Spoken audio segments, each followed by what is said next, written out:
fosas nasales. Bien, las fosas nasales son dos cavidades que están ubicadas por dentro de esta estructura. Esta estructura es la nariz.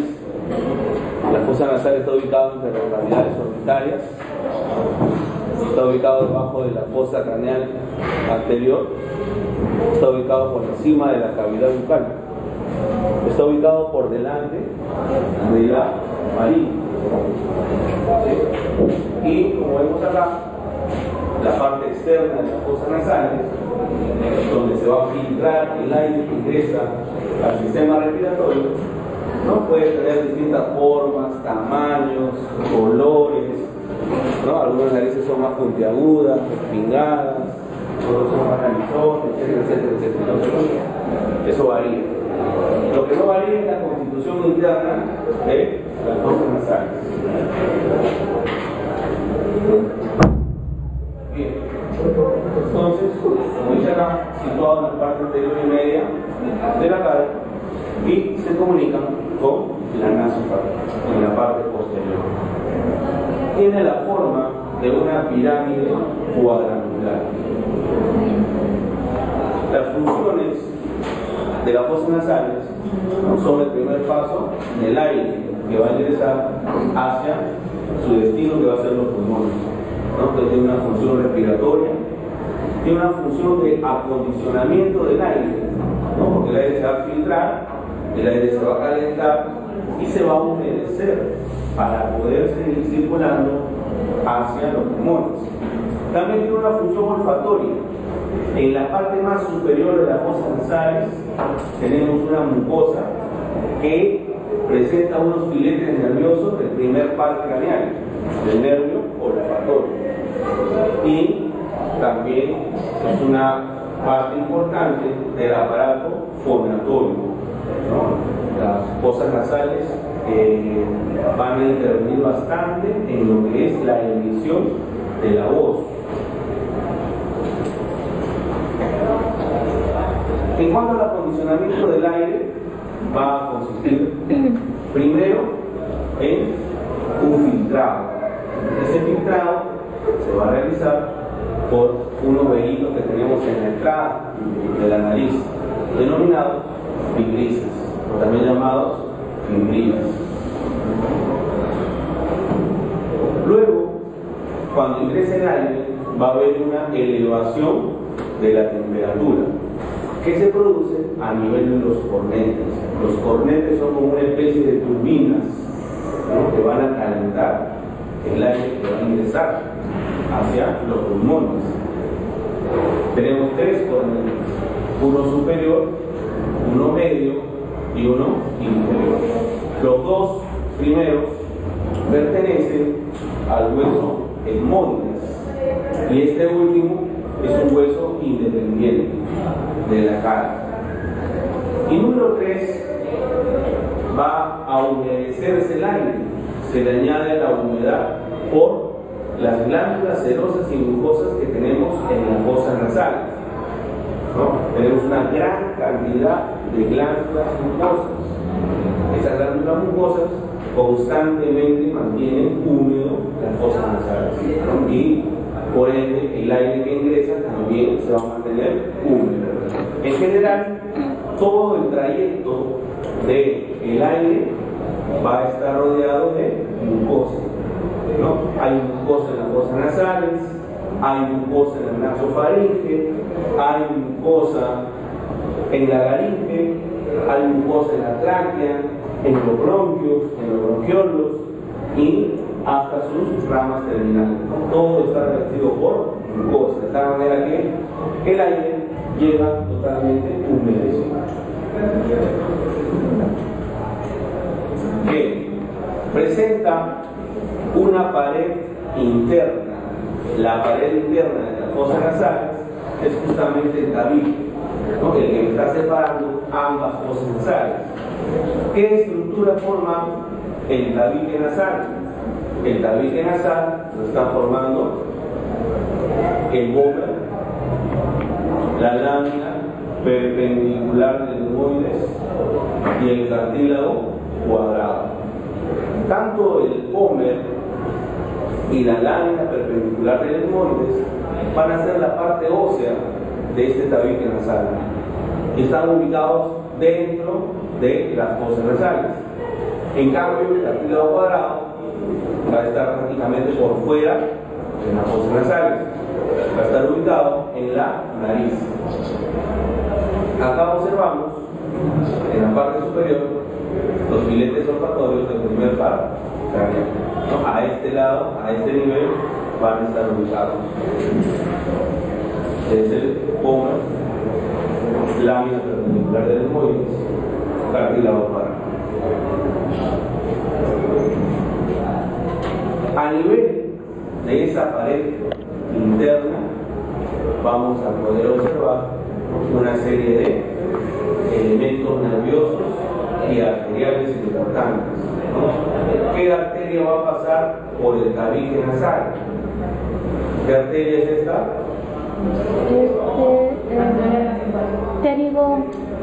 Esfenopalatina. Sí. La esfenopalatina es la rama terminal, esta, de la maxilar interna. Ingresa por el conducto esfenopalatino y se divide en dos ramas, ¿sí? La esfenopalatina externa para la pared externa y la esfenopalatina interna para el tabique nasal. Esta esfenopalatina interna va a irrigar el tabique y va a pasar por este conducto. ¿Cómo se llama este conducto? Nasopalatino. Y se va a convertir en arteria nasopalatina. Va a irrigar la mucosa del canino acá en el. Además, acá en el tabique nasal van a haber otras arterias que la van a irrigar. ¿No? Por ejemplo, tenemos acá las arterias etmoidales, el etmoidal anterior, el etmoidal posterior. Por acá tenemos la arteria del subtabique, que viene de la facial, de la parte externa. Y por acá tenemos pues la arteria palatina superior descendente, ¿no? Que también va a enviar una rama y van a formar esto. Esto es la estrella nasal, también llamada zona de epístaxis o plexo de Kieselbach. Con cualquiera de esos tres nombres lo pueden encontrar, ¿no? Y es la zona de mayor irrigación del tabique nasal. ¿Sí? Se unen ahí 5 arterias. Después vamos a ver con mayor detalle. La pared externa de las fosas nasales es esta. Está formado por qué huesos? Maxilar superior. Acá tenemos al hueso lagrimal. Acá tenemos al hueso etmoides, que presenta sus dos cornetes, superior y medio. Tenemos acá el de azul, el hueso palatino. Y tenemos acá el cornete inferior. Entonces tenemos 1, 2, 3, 4, 5. Acá tenemos al cartílago cuadrado. Es la pared externa. Entonces la pared externa presenta los cornetes que van a estar tapizados por mucosa. Y acá al fondo vemos unos orificios de comunicación con el seno maxilar. Cuando está tapizado por mucosa se ve así. Luego tenemos que en esta pared externa, en la parte más anterior, tenemos el vestíbulo nasal. El vestíbulo nasal es la entrada hacia las fosas nasales. Está formado por piel. Lo que vamos a encontrar ahí es piel. Por lo tanto, vamos a encontrar glándulas sebáceas, glándulas sudoríparas y folículos pilosos, que en su conjunto van a formar las fimbrias o vibrisas, que son los que van a filtrar el aire que ingresa hacia las fosas nasales. Hay una estructura que me va a servir de límite entre el vestíbulo y la mucosa nasal. Se llama rodete nasal. El rodete nasal entonces Se encuentra en el límite entre vestíbulo y mucosa nasal. ¿Dónde está ubicado? Ambos, el vestíbulo y el rodete están en la pared externa. ¿Sí? Y luego tenemos acá la mucosa nasal. ¿Qué tipo de mucosa será la mucosa nasal? Mucosa respiratoria. Y también tenemos una mucosa olfatoria que va a estar en la parte más superior de las fosas nasales, a nivel del cornete superior.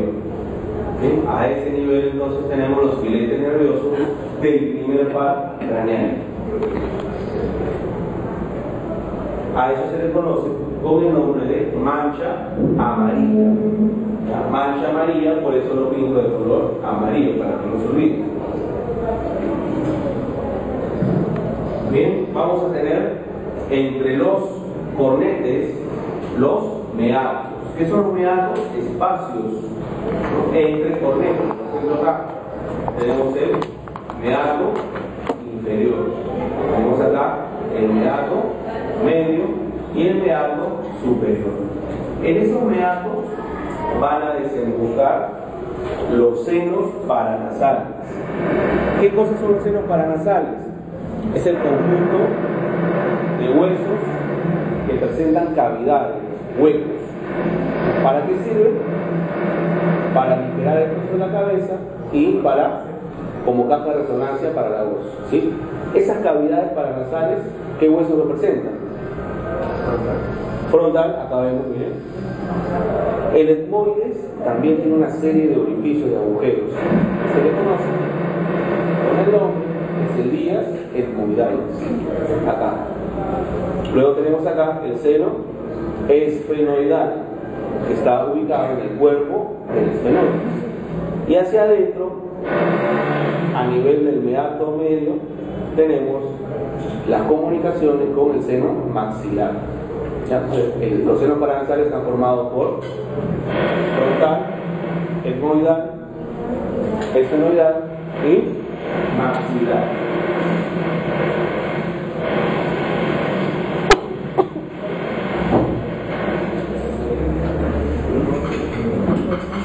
Bien, entonces esos senos paranasales se llaman justamente paranasales porque se relacionan con la fosa nasal, tienen comunicación con ellos. Cuando se inflama la mucosa nasal, se dice que estamos en un estado de rinitis. Se inflama esta mucosa, comienza a salir moco, ¿no? Comenzamos a limpiarnos los mocos, a sonarnos los mocos, etcétera, etcétera. Esta inflamación va a contagiar a la mucosa que está en la parte posterior, la mucosa de la naso faríngea.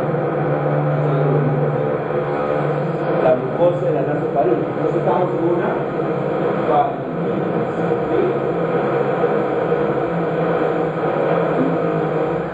bien.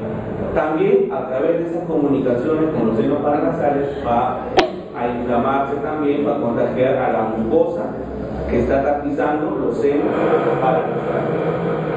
Y entonces entramos en un cuadro de sinusitis, ¿no? Cuando los 4 senos paranasales se han inflamado y se han infectado, se dice que tenemos una pansinusitis. O sea, todo se ha inflamado, todo se ha infectado. Se llena todo de moco y ese moco empieza a drenar a través de los meatos. Las comunicaciones que hay entre ellos y los meatos son como conductos, canales, desembocaduras hacia esos meatos. Entonces, a nivel del meato superior, que es este, van a drenar este seno, el seno esfenoidal. Ahí hay una comunicación.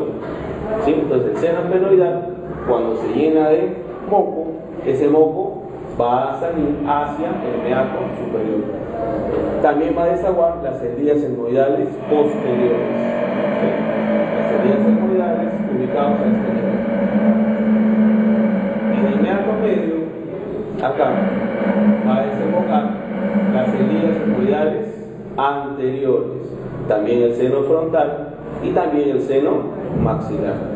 Y en el meato inferior no va a desembocar ningún seno paranasal, sino el conducto lácrimo nasal, que está ubicado en la parte interna de la órbita. Y ahí tenemos esos conductos, esa comunicación, la comunicación entre el seno estenoidal y el meato superior.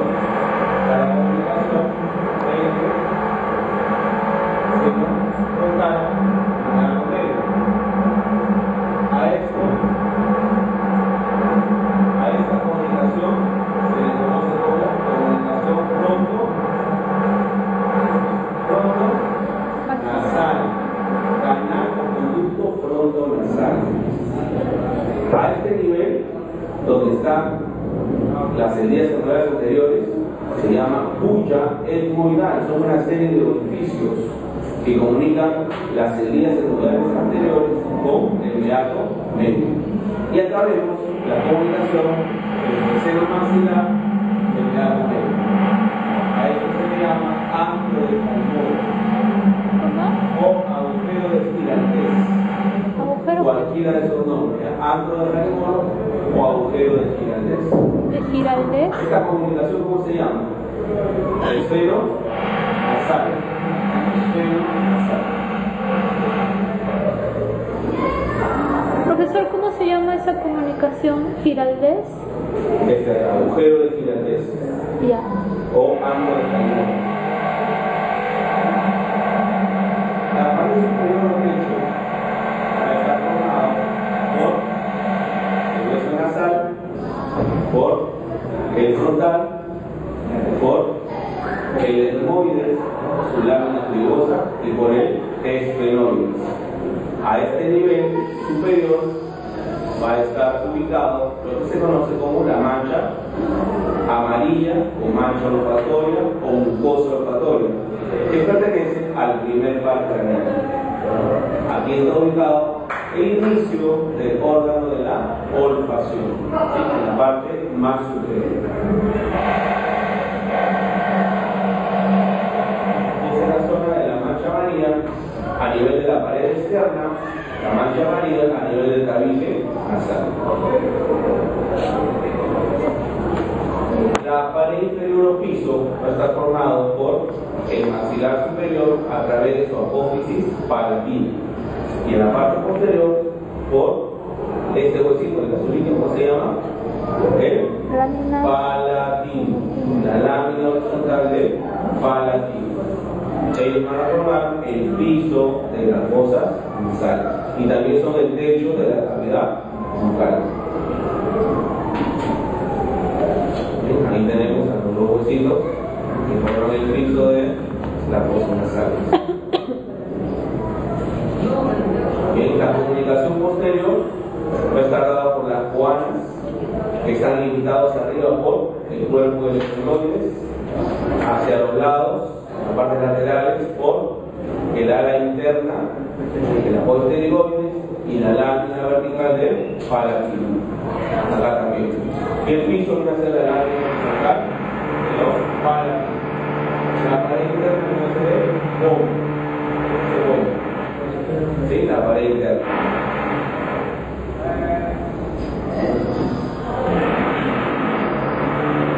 La nariz es un esqueleto osteocapilarinoso que está formado por una serie de cartílagos del dorso, alares, la punta de la nariz, etcétera, etcétera, aparte del cartílago cuadrado.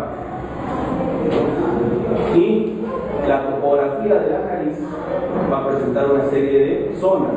Por ejemplo, la raíz de la nariz viene a ser esta parte, de las dos cejas. El dorso de la nariz es toda esta parte. La punta de la nariz, el ala de la nariz, y este es el subcanículo, ¿no? Es un cartílago que se va a adosar al cartílago cuadrado. Tenemos la nariz, dorso, ala de la nariz, punta de la nariz y acá el subcanículo. Acá vemos el seno maxilar, acá vemos su comunicación, el orificio, agujero Giraldez o antro de Calmont, y la relación entre el seno maxilar y las piezas dentales. La pared anterior está perforada por los orificios nasales, ¿no? Esto de acá son unos orificios por donde va a ingresar el aire antes de entrar al vestíbulo. A estos orificios se le conoce con el nombre de narinas, o también llamados orificios nasales. Dentro de ellos tenemos el vestíbulo nasal, ¿no? Que está tapizado por piel y contiene luminosos, las glándulas sebáceas, ahí lo vemos en detalle.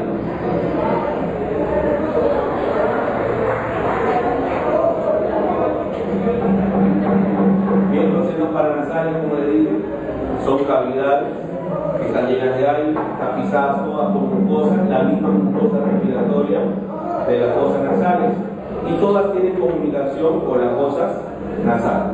Tenemos el seno frontal acá, las encías senoidales, todo esto, el seno esfenoidal y el maxilar frontal. Acá tenemos las encías senoidales anteriores, encías senoidales posteriores. Acá vemos el conducto frontonasal y por acá va a estar la bulla etmoidal. La comunicación entre las fosas nasales y el seno esfenoidal. Una infección de los senos paranasales se va a denominar sinusitis y puede darse en uno o varios senos a la vez, ¿cierto? Cuando se inflaman todos los senos, le dije que se llama una sinusitis. Además, la función de estos senos paranasales es resonancia de la voz y disminuye el peso de la cabeza. Acá vemos como el seno maxilar y los senos que ya habíamos visto. ¿Quién irriga las fosas nasales? Están irrigadas por las arterias senoidales anteriores y posteriores, que son ramas de la arteria oftálmica. La esfenopalatina interna, que irriga el tabique, es esta, y la esfenopalatina externa, que irriga la pared externa de las fosas nasales. Y la arteria del subtabique, que ingresa por el orificio nasal, por la narina, a través, ¿no?, del vestíbulo, ¿no?, del vestíbulo hacia adentro. Es una rama de la arteria facial. La estrella nasal está formada por las arterias senoidal anterior, la posterior, la esfenopalatina interna, ¿no?, y la arteria del subtabique, y en algunas ocasiones la arteria palatina superior o descendente, ¿no?, y van a formar el plexo de Kieselbach o la zona de epístasis, ¿no?, quiere decir zona de sangrado. La zona de mayor sangrado se da justamente a este nivel. Los tipos de hemorragia son de dos tipos: una hemorragia anterior que va a salir por las fosas nasales y una hemorragia de estrella nasal en la parte posterior que se va a ir hacia la nasofaringe. Cuando estamos echados, toda la sangre se va hacia atrás. Cuando estamos parados de pie o sentados, la sangre se va hacia adelante. Depende de qué ramas arteriales se hayan roto, ¿no?, o se hayan lesionado. La inervación. La inervación está dada de manera sensitiva y de manera sensorial. La inervación sensorial va a ser a nivel de la mancha amarilla en la parte superior, a nivel del cornete superior, ¿no?, el primer par craneal, le da pues la sensibilidad especial. Luego tenemos el nervio nasal interno, ¿no? Este es el nervio nasal interno, que viene del quinto uno. Este nervio nasal interno es una rama del quinto uno. Luego tenemos por acá el nervio nasal posterior. Es una rama del nervio palatino que viene del ganglio de medio, ¿no? Recuerden, el ganglio medio es la otra, el nervio palatino anterior, medio y posterior. Una de esas ramas de los palatinos va hacia la parte posterior de la fosa nasal, por eso se llama nervio nasal posterior. También tenemos el nervio ptérico palatino, ¿no?, que inerva por la parte superior, prácticamente colindante con la nasofaringe, ¿no? Y el nervio esfenopalatino interno y externo, que son los más importantes, ¿no? El esfenopalatino externo a nivel de la pared externa, y el interno, que está roto acá, el tabique nasal, ¿no? Y ese se rebasa por el conducto nasopalatino para convertirse en nervio nasopalatino. No se olviden, puedo poner este esquema en el examen. Nervio nasal interno, primer paracraneal, nervio nasal posterior, esfenopalatino externo, esfenopalatino interno y nasopalatino. Lo mismo, a mayor tamaño. Bien, hasta ahí viene el examen. ¿Hicieron la lista?